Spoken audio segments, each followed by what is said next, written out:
আপনারা হয়তো জানেন অনেকে বিদেশ যায়। এই বিদেশ যারা যায় তাদেরকে প্রবাস বলে। এই প্রবাস অর্থ আপনারা অনেকেই জানেন না।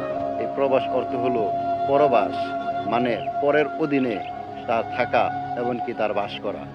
সে চাইলেই যখন তখন সে তার নিজ মতো কাজ করতে পারে না, সে আসতে পারে না, সে স্বাধীন না, সে পরাধীন।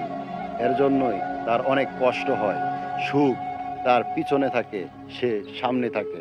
দুঃখ তার সর্বদা তার সঙ্গে কখন কোনভাবে থাকে সে নিজেও জানে না।